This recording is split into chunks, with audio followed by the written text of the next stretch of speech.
गांव की शाम होने वाली थी। आसमान में काले घने बादल ऐसे छा गए थे जैसे दिन में ही रात हो गई हो। ठंडी हवाएं चल रही थीं और बिजली कड़क रही थी। माधव अपनी पुरानी लकड़ी की रेहड़ी को धकेलता हुआ चौराहे की तरफ जा रहा था। माधव बहुत गरीब था। उसके पास बस यही एक ठेला था जिससे वो पाव भाजी बेचकर अपना गुजारा करता था। उसके घर की छत कच्ची थी जो हर बारिश में टपकने लगती थी। हे भगवान, आज बस बारिश ना हो। अगर आज भाजी नहीं बिकी तो कल तक सब खराब हो जाएगा। घर में राशन भी खत्म हो चुका है। सुमित्रा इस उम्मीद में होगी कि आज कुछ पैसे लेकर आऊंगा तो घर का चूल्हा जलेगा। जैसे ही माधव ने चौराहे पर अपना ठेला लगाया वैसे ही मोटी मोटी बूंदें गिरने लगी। देखते ही देखते बहुत तेज बारिश शुरू हो गई। लोग अपनी अपनी दुकानों के शटर गिराकर घर जाने लगे। तभी माधव ने जल्दी से एक फटी हुई पन्नी निकाली और अपनी पाव भाजी को बचाने के लिए उसे ढक दिया। वो खुद तो भीग रहा था पर उसे चिंता अपनी भाजी की थी। तभी गांव का एक आदमी बिरजू, जो माधव के ठेले के पास से जा रहा था, उसने माधव से कहा, अरे माधव, ये क्या कर रहे हो? ऐसी आफत वाली बारिश में कौन बाहर आएगा तुम्हारी पाव भाजी खाने? घर जा भाई, वरना बीमार हो जाएगा। बिरजू भाई, गरीब को बीमारी से ज्यादा भूख का डर लगता है। आज दिन भर से 1 रुपए की भी बोहनी नहीं हुई है। अगर खाली हाथ घर गया तो सुमित्रा को क्या मुंह दिखाऊंगा। बारिश और भी तेज हो गई। वो एक पेड़ के नीचे खड़ा होकर बस आसमान की तरफ देखने लगा। उसकी आंखों में आंसू थे और दिल में डर। रात के 8 बज गए थे। बारिश थोड़ी धीमी हुई थी लेकिन हर तरफ सन्नाटा था। माधव ने सोच लिया था कि आज का दिन उसके लिए खराब गया। अब घर लौट जाना चाहिए। वो अपना सामान समेट ही रहा था कि अचानक एक बड़ी सी कार कीचड़ उछालती हुई आई और सीधे माधव के ठेले के पास आकर रुक गई। उस कार से एक साहब बाहर उतारते हैं और कहते हैं, ओ भाई, क्या कुछ खाने को मिलेगा? हम लोग शहर जा रहे थे लेकिन आगे का रास्ता बंद है। बहुत जोर की भूख लगी है। जी साहब, भाजी तो तैयार है, बस पाव गरम करने की देर है। आप 5 मिनट रुकिए, मैं अभी देता हूँ। अरे भाई जल्दी करो, इस ठंड में कुछ गर्मा गर्म मिल जाए तो जान में जान आए। माधव के मुरझाए हुए चेहरे पर रौनक आ गई। उसने जल्दी से चूल्हा जलाया। मक्खन की खुशबू चारों तरफ फैल गई। उसने तवे पर भाजी को अच्छे से मैश किया और पाव को मक्खन लगाकर लाल होने तक सेंका। गर्मा गर्म धुआं निकलती पाव भाजी देखकर उन मुसाफिरों की भूख और बढ़ गई। जिसके बाद माधव गर्मा गर्म पाव भाजी की प्लेट सजाकर साहब को देता है। लीजिए साहब, गर्मा गर्म पाव भाजी खाइए। जिसके बाद साहब जैसे ही पाव भाजी का एक निवाला खाते हैं तो माधव से कहते हैं, वाह भाई, क्या स्वाद है। हमने शहर के बड़े होटलों में खाया है पर ऐसी चटपटी भाजी कहीं नहीं मिली। तुमने तो कमाल कर दिया। सच में यार, इस बारिश में इसका स्वाद दुगना हो गया है। भाई 2 प्लेट और लगाओ। माधव की मेहनत रंग लाई। उन लोगों ने भर पेट खाना खाया। जब पैसे देने की बात आई तो साहब ने खुश होकर माधव को 2000 का नोट थमा दिया। साहब, ये तो बहुत ज्यादा है। मेरे पास तो छुट्टी भी नहीं है। रख लो भाई, इस मुसीबत में तुमने हमें खाना खिलाया, ये उसके लिए छोटा सा इनाम है। खुश रहो। गाड़ी वहां से चली गई। तभी माधव ने उस नोट को अपने सिर से लगाया और भगवान का शुक्रिया किया। वो जल्दी जल्दी अपना ठेला लेकर घर की तरफ भागा। उसे लग रहा था जैसे आज वो दुनिया का सबसे अमीर आदमी है, पर उसे नहीं पता था कि गांव का ही एक लालची आदमी राजेश ये सब छिपकर देख रहा था और उसके मन में जलन पैदा हो रही थी। राजेश गांव में एक छोटी सी किराने की दुकान चलाता था, लेकिन उसका दिल बहुत छोटा था। जब उसने देखा कि कल रात माधव ने एक ही बार में 2000 रुपए कमा लिए तो उसके पेट में वो बात पच नहीं पाती। वो सोचने लगा कि अगर ये गरीब पाव भाजी वाला ऐसे ही पैसे कमाने लगा तो कल को ये मेरी बराबरी करने लगेगा। जिसके बाद उसने अपने चेले से कहा, देख रहा है कल्लू, कल तक जिसके पास नमक खरीदने के पैसे नहीं थे, आज उसके ठाठ देख। ये शहर वाले भी पागल है, कहीं भी रुककर कुछ भी खा लेते हैं। हमें कुछ ऐसा करना होगा कि इसकी दुकान पर कोई कदम भी ना रखे। शाम को फिर से हल्की हल्की बूंदाबांदी शुरू हो गई। माधव अपनी भाजी तैयार कर रहा था। तभी राजेश अपने 2-3 साथियों के साथ वहां पहुंचा और जानबूझकर शोर मचाने लगा। अरे छी छी माधव, ये कैसी बदबू आ रही है तेरे ठेले से? इस भाजी में सब्जियां सड़ी हुई इस्तेमाल कर रहा है क्या? कल रात शहर वालों को तो ठग लिया और अब हमें बीमार करने का इरादा है क्या? नहीं राजेश भैया, ये आप कैसी बात कर रहे हैं? सुमित्रा ने सुबह ही मंडी से ताजी गोभी और मटर लाकर दिए हैं और अपने ठेले पर सफाई का पूरा ध्यान भी रखता हूँ। अरे चुप कर, सबको दिख रहा है कि तू बारिश के गंदे पानी में पाँव सेक रहा है। गांव वालों सुन लो, अगर माधव की पाव भाजी खाई तो पेट खराब होना पक्का है। कल रात जो लोग खाकर गए थे, सुना है उनकी तबीयत बिगड़ गई है। राजेश की बात सुनकर जो एक दो लोग आने वाले थे वो भी ठिठक गए। गांव में अफवाह आग की तरह फैलती है। माधव सफाई देता रहा, लेकिन राजेश ने वहां इतना हंगामा किया कि लोग डर के मारे दूर हटने लगे। माधव का दिल टूट गया। उसे समझ ही नहीं आ रहा था कि बिना किसी गलती के उसे ये सब क्यों झेलना पड़ रहा है। अगले 2 घंटे तक माधव खाली बैठा रहा। बारिश तेज होने लगी थी और राजेश दूर खड़ा ये सब देखकर हंस रहा था। तभी अचानक वही गाड़ी फिर से आकर रुकी जो परसों आई थी।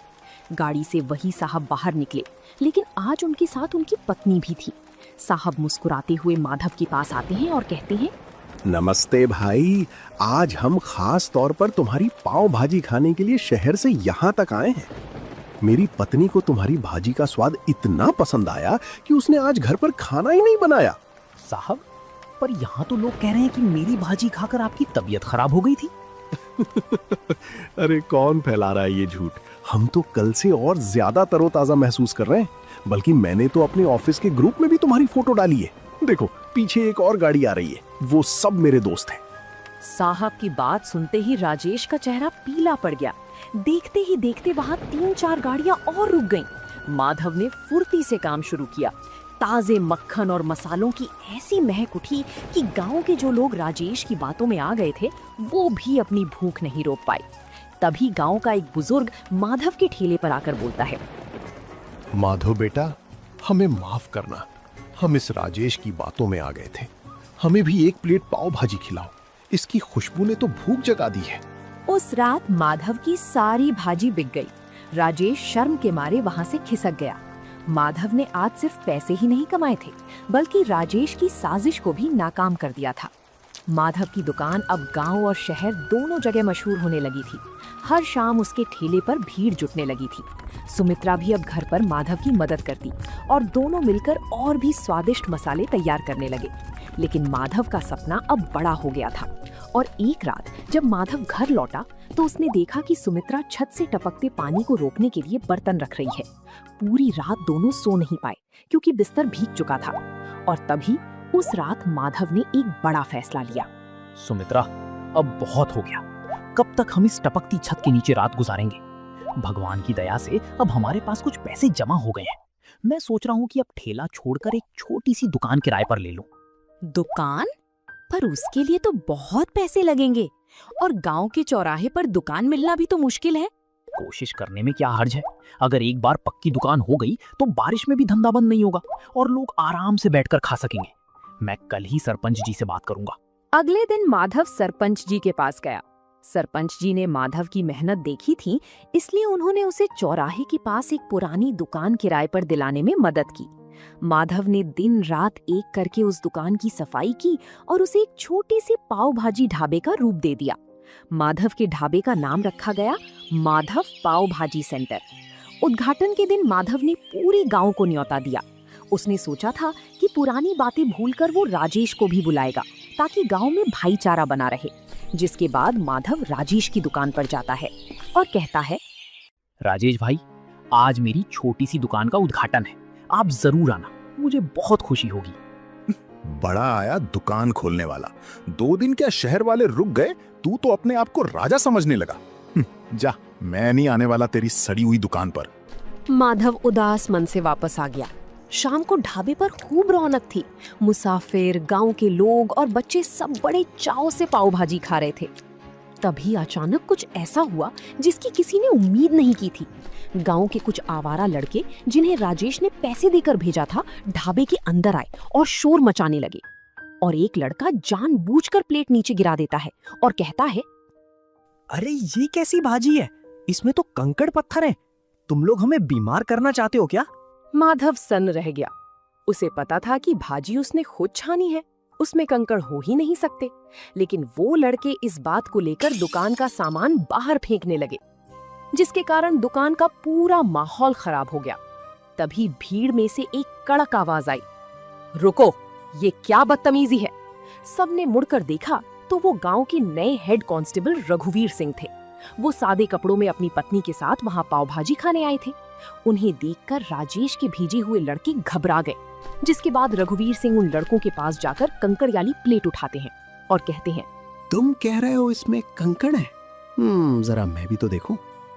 हाँ, अरे ये कंकड़ तो ऊपर से डाले गए लगते हैं, क्योंकि इस कंकड़ पर भाजी का मसाला भी नहीं लगा है। सच सच बताओ, तुम्हें यहाँ हंगामा करने के लिए किसने भेजा है? वो साहब, हमें तो राजेश भैया ने बोला था कि माधव की दुकान जमने नहीं देनी है। उन्होंने हमें पैसे दिए थे। ये सुनते ही वहां खड़े गांव वालों में कानाफूसी शुरू हो गई। सबको समझ आ गया कि माधव बेकसूर है, जिसके बाद रघुवीर सिंह ने उन लड़कों को डांट कर भगा दिया और माधव से कहने लगे, माधव भाई, डरो मत। तुम्हारी ईमानदारी ही तुम्हारी सबसे बड़ी ताकत है। आज से यहाँ तुम्हें कोई परेशान नहीं करेगा। चलो, अब हमारे लिए 2 प्लेट बढ़िया सी पाव भाजी लगाओ, बहुत भूख लगी है। माधव की आंखों में आंसू आ गए। उसने हिम्मत जुटाई और फिर से काम शुरू किया। उस दिन के बाद गांव वालों का भरोसा माधव पर और भी ज्यादा बढ़ गया। माधव का काम अब दिन दुगुनी रात चौगुनी तरक्की कर रहा था। दूसरी तरफ राजेश की जलन कम होने का नाम नहीं ले रही थी। उसने सोचा कि अगर माधव पाव भाजी बेचकर अमीर हो सकता है तो मैं क्यों नहीं। उसने भी अपनी दुकान के बाहर पाव भाजी का बड़ा सा बोर्ड लगा दिया और तभी राजेश ने अपने चेले कल्लू से कहा, देख कल्लू, माधव ताजी सब्जियां और महंगा मक्खन डालता है, इसलिए उसे बचत कम होती है। हम क्या करेंगे, हम मंडी से सस्ती और थोड़ी बासी सब्जियां लाएंगे और मक्खन की जगह सस्ता डालडा घी इस्तेमाल करेंगे और स्वाद के लिए तेज मिर्च डाल देंगे। किसी को पता नहीं चलेगा। राजेश ने दुकान तो शुरू कर दी, लेकिन उसका इरादा सिर्फ पैसा कमाना था, सेवा करना नहीं। शुरुआत में कुछ लोग कम दाम के लालच में राजेश के पास गए, लेकिन 2 ही दिन में असर दिखने लगा और एक दिन गांव का एक आदमी पेट पकड़कर राजेश की दुकान पर आया और कहने लगा, अरे राजेश, ये क्या खिला दिया तुमने? कल रात तुम्हारी पाव भाजी खाई थी, तब से पूरे घर का पेट खराब हो गया है। डॉक्टर के यहाँ चक्कर लगाने पड़ रहे हैं। धीरे धीरे राजेश की पोल खुलने लगी। जो लोग सस्ते के चक्कर में राजेश के यहाँ पाव भाजी खाने गए थे, उनकी तबीयत खराब हो गई थी। गांव के पंचायत में राजेश की शिकायत पहुंच गई। सरपंच जी ने राजेश पर भारी जुर्माना लगाया और उसकी दुकान कुछ दिनों के लिए बंद करवा दी।